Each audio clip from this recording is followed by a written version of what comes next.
Hola chicos, ¿qué tal? ¿Cómo están?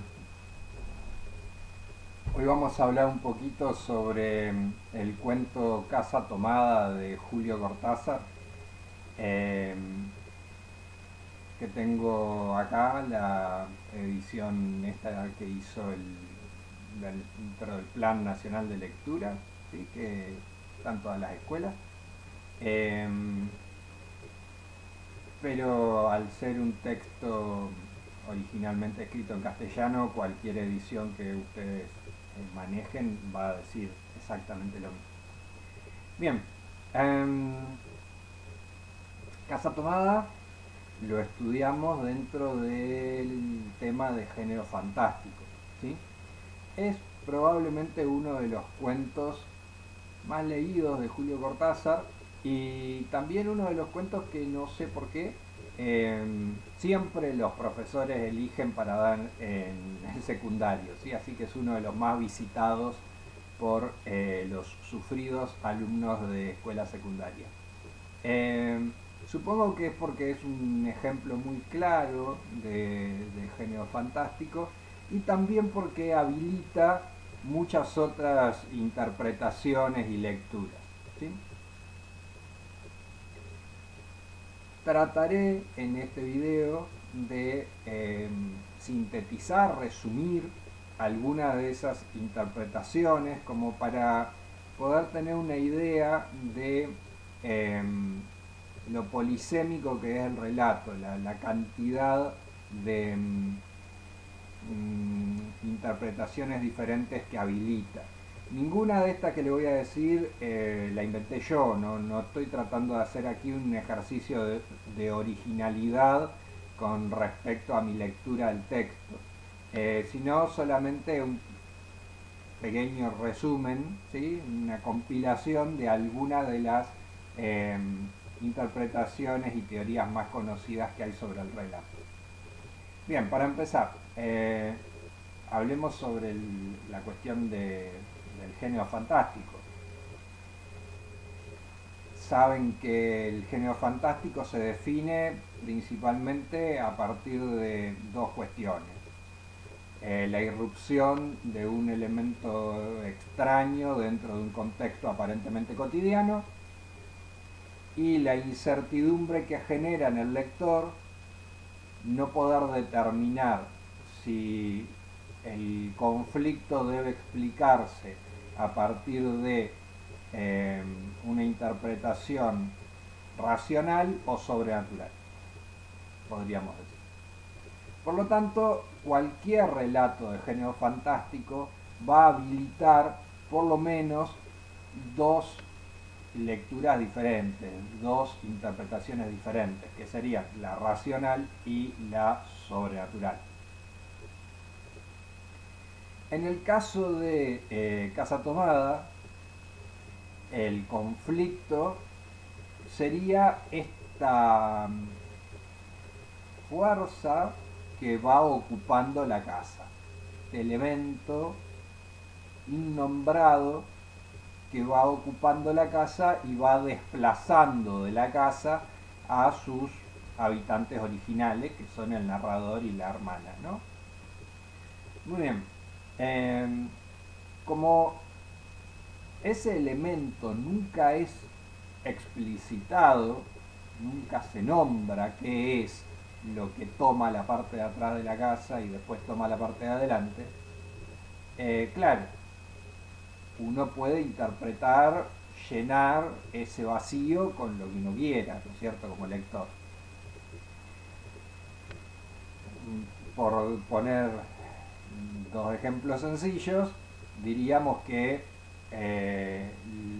lo que ocupa la parte de atrás de la casa son los vecinos que se metieron y entonces la explicación es racional, o son los fantasmas del bisabuelo muerto y entonces la explicación es sobrenatural, ¿sí?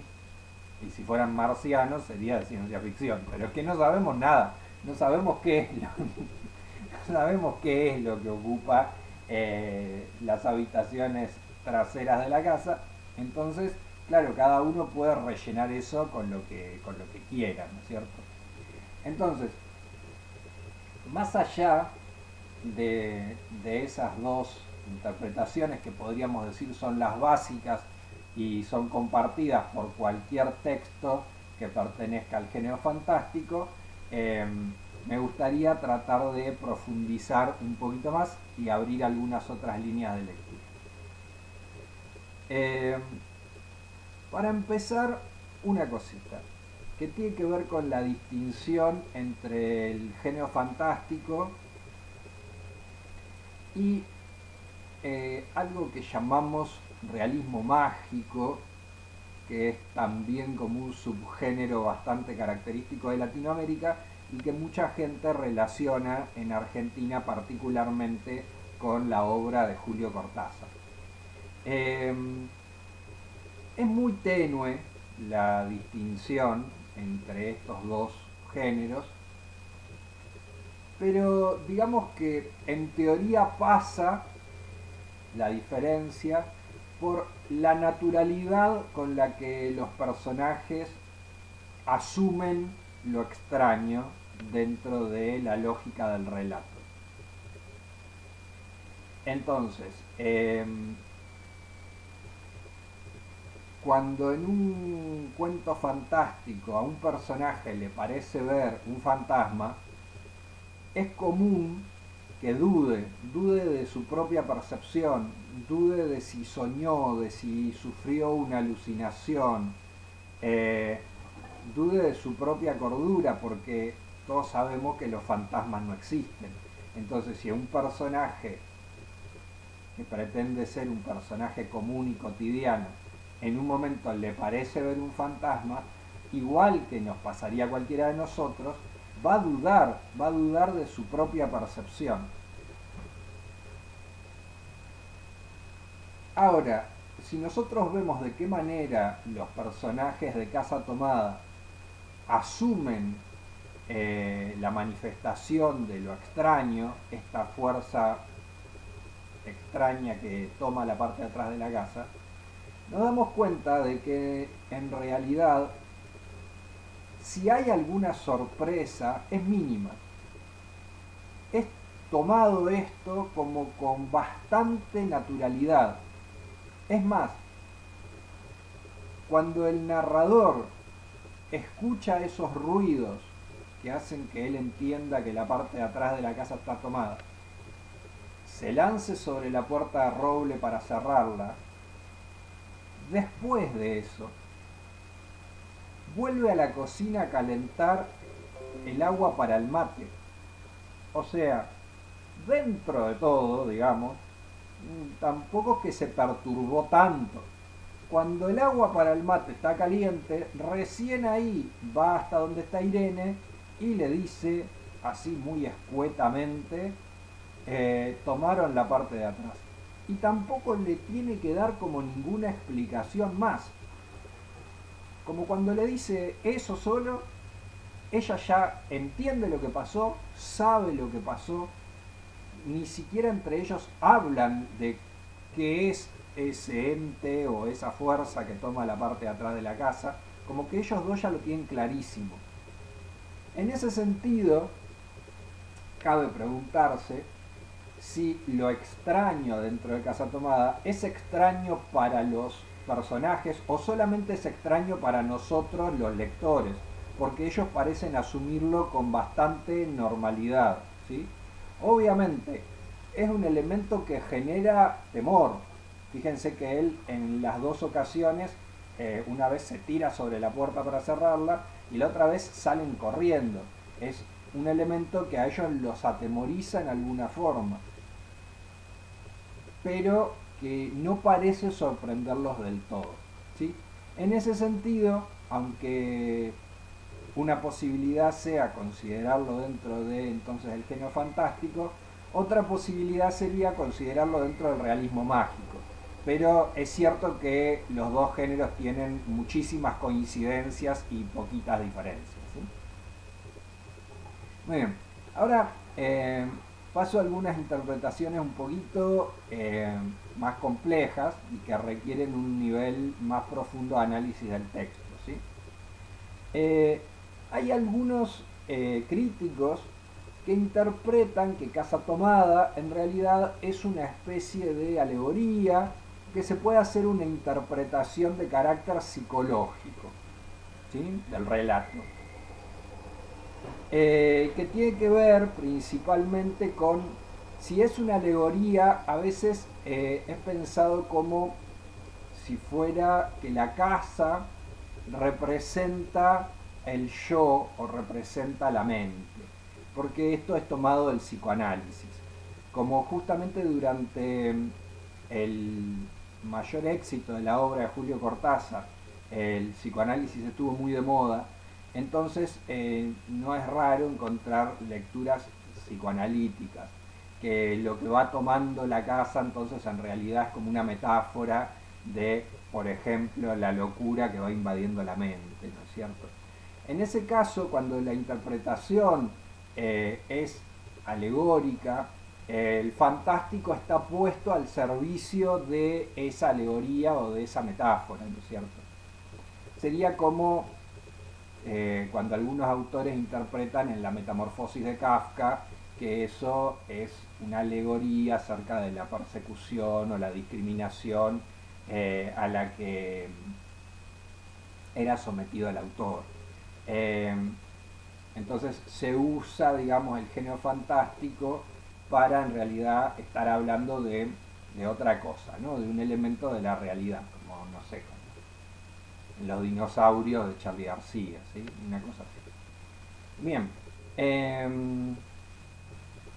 también es bastante aceptada una interpretación que relaciona la casa con un mandato familiar que pesa sobre los dos personajes protagónicos, ¿sí? Eh, Fíjense que no es una casa cualquiera, es una vieja casona familiar que ellos heredaron y que fue construida y habitada por sus bisabuelos, sus abuelos, sus padres, y ahora le pertenece a ellos. Entonces, a veces algunos autores interpretan que la casa representa entonces el mandato familiar de la forma en la que ellos tienen que vivir, y que en realidad esto que nosotros estamos leyendo es una huida de los personajes de ese mandato familiar. Pongo como ejemplo en la primera parte del texto, en la primera página seguramente, cuando dice cosas como: a veces creo que fue la casa la que no nos permitió casarnos, ¿sí? Entonces ese tipo de frases son las que sustentarían esta lectura, ¿no es cierto? Como que la casa está ahí como un recordatorio, como un mandato que cumplir que pesa sobre ellos. Ahora, también en esta misma parte y en esta frase y el párrafo donde está, se hacen diferentes lecturas, porque a veces lo que se lee es que no les permitió a él casarse con esa novia que menciona, y a Irene casarse con alguno de los pretendientes que tuvo, y otros interpretan que se refiere a que no les permitió casarse entre ellos, como que habría entonces una especie de relación incestuosa entre los hermanos que no termina de concretarse, porque está la casa como tercer personaje representando ese mandato familiar que les impide caer en el incesto. Las interpretaciones son válidas, hay elementos textuales que las justifican. Por ejemplo, justamente el narrador en un momento habla de ellos como dice: este simple y silencioso matrimonio de hermanos. Lo dice el tema de que ellos dos son un matrimonio. Está bien, puede ser metafórico, obviamente todo puede ser metafórico, pero la interpretación tiene elementos textuales que lo justifican. Incluso esa relación tan cercana que hay entre los dos personajes, en algún momento al lector le puede generar alguna incomodidad, porque aunque siempre se resalta que ellos dos duermen en habitaciones separadas, hay todo un párrafo, por la mitad del texto más o menos, cuando habla de que Irene habla dormida y él la escucha y se despierta y se desvela. O sea, sí, supuestamente las dos habitaciones están separadas, en el medio entre las dos habitaciones está el living, pero hay tanto silencio a la noche que se intuyen todos los movimientos y se escuchan todos los sonidos, se escucha la respiración del otro, cuando el otro extiende la mano para tocar la perilla del velador. Bueno, sí, se escucha tanto y se percibe tanto y se adivina tanto que casi parece que estuvieran durmiendo juntos, ¿no es cierto? Entonces sí genera un poco una incomodidad en el lector esa relación así tan estrecha entre dos hermanos que viven juntos, aunque ya los dos tienen más de 40 años, ¿no es cierto? Tampoco es que vamos a decir la cosa más habitual del mundo, ¿no es cierto? No soy yo quien para juzgar la normalidad de la vida de nadie, pero sí que no es lo más habitual. Muy bien, por ahí tendríamos entonces otra vía de interpretación y entonces cuando ellos terminan escapando de la casa, de lo que están escapando es de ese mandato que los oprime y que les impide o realizarse y tener una vida normal y cada uno tener su pareja y seguir adelante con una familia, o les impide por el contrario caer en la máxima anormalidad que sería tener una relación incestuosa entre hermanos, ¿no es cierto? Bien, eso no lo vamos a saber. Digamos solamente que el texto habilita las dos interpretaciones. Otra interpretación bastante conocida, transitada por la crítica, es una interpretación de carácter social y político. Se entiende que la obra transcurre en Buenos Aires, de eso no hay dudas. No queda demasiado claro cuál es el periodo histórico en el que transcurre. Sí que hay una referencia cuando el narrador dice que desde el año 1939 no llega nada interesante a la Argentina en materia de literatura francesa. O sea que es posterior a 1939, pero no sabemos cuánto, ¿cierto?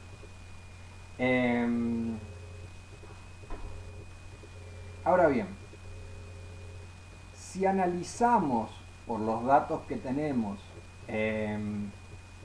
la posición social en la que podemos ubicar a estos dos hermanos, bien, poca gente conoceremos que esté tan de gusto.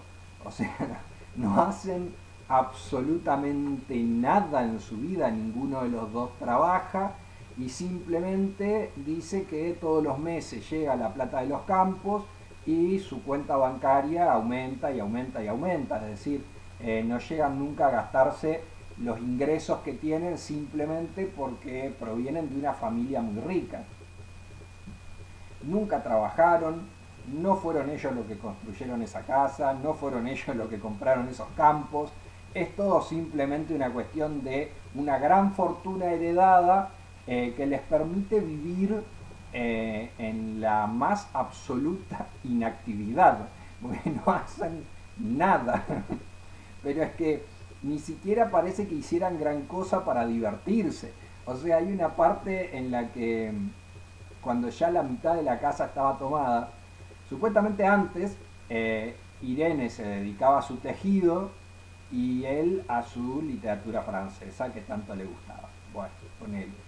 Le llevaba la mitad del día más o menos limpiar toda la casa, porque esos sí eran súper pulcros y meticulosos. Es un caserón, es una casa enorme, dice que pueden vivir 8 personas sin estorbarse y ellos son 2 nada más. En algún momento cuando habla de la limpieza, justamente que dice que Buenos Aires es una ciudad limpia porque sus habitantes son muy limpios, será en esa época, pero que enseguida sopla un poquito de viento y se llena todo de polvo, y dice se llenan de polvo los mármoles de las consolas, se llenan de polvo los pianos, los o sea, vivían en una mansión, evidentemente vivían en una mansión. Gente, bueno, de muchísimo dinero que no hizo nunca nada para ganar ese dinero y que no piensa hacer nada tampoco, parece. Incluso, como les decía, cuando ya la mitad de la casa estaba tomada y él se queda sin su biblioteca de literatura francesa, se pone a ver unas estampillas, les queda mucho más tiempo libre porque ya ni siquiera tienen que limpiar la casa. Y dice el narrador, ¿cómo nos divertíamos? Nos divertíamos mucho, dice, nos divertíamos mucho. ¿En qué se divertían mucho? Estaban aburridos como unos hongos ahí. Ella tejía más que antes y él miraba un álbum de estampillas, una colección de estampillas. Bueno, nada, no hacían nada. Pertenecen a una clase alta, terrateniente, completamente ociosa, ¿sí? Improductiva al máximo. Muy bien, esto hace entonces que mucha gente interprete Casa Tomada a partir de lo que va a ser el auge de la inmigración interna dentro de la Argentina, que es después de las grandes oleadas de inmigración externa que tuvimos, sobre todo inmigración europea a fines del siglo XIX y principios del siglo XX, se produce después un gran movimiento de inmigración interna cuando muchísimos habitantes de las provincias del interior del país, por una cuestión económica que tiene que ver con la industrialización de las tareas del campo, se empezaron a mudar, a trasladar a la provincia de Buenos Aires, sobre todo a los sectores cercanos a la capital federal, que es donde estaban las industrias.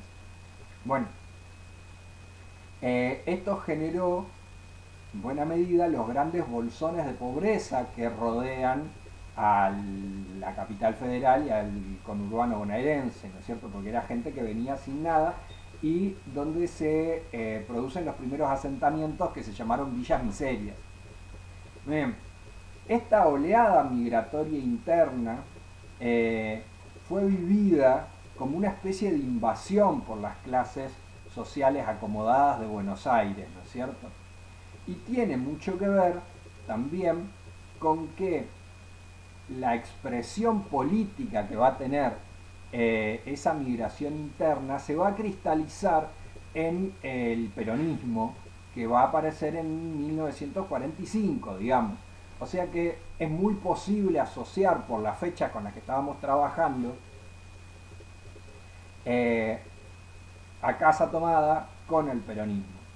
En ese sentido, entonces, el peronismo representaría el acceso a los lugares de poder y de visibilidad de esas clases sociales postergadas de las que estábamos hablando, por lo que podríamos pensar que la casa en Casa Tomada dentro de esa interpretación representaría los lugares de poder dentro del país y cómo entonces este invasor va desplazando a quienes tradicionalmente ocupaban esos lugares de visibilidad y de poder, que son las clases sociales terratenientes de la Argentina, ¿sí? Los grandes dueños de los campos, que habían sido los que habían monopolizado de alguna manera la política durante el siglo XIX y el principio del siglo XX. Y de repente se veían desplazados por este nuevo sujeto social que se va a cristalizar en el peronismo. De nuevo, es una interpretación válida, el texto da elementos para sostener esa interpretación. Estos dos miembros de la burguesía oligárquica, terrateniente y ociosa de la Argentina de repente se ven expulsados, como mucha gente que de hecho abandonó el país con el ascenso del peronismo, pero no necesariamente hay que interpretarlo como que son expulsados del país, también se puede interpretar como que son expulsados de esa posición eh, privilegiada que tenían antes. Bueno, como ven, hay muchas interpretaciones posibles. Me gustaba la idea de hacerles este videito como para que no se quedaran solamente con lo más básico y vieran que el texto siempre tiene una riqueza que nos permite analizar un poquito más allá. ¿Sí? Listo, no hablo más porque creo que ya hablé bastante. Cualquier duda que tengan, me preguntan por acá o me preguntan por el Classroom. ¿Sí, chicos? Bien, cuídense mucho. Nos vemos.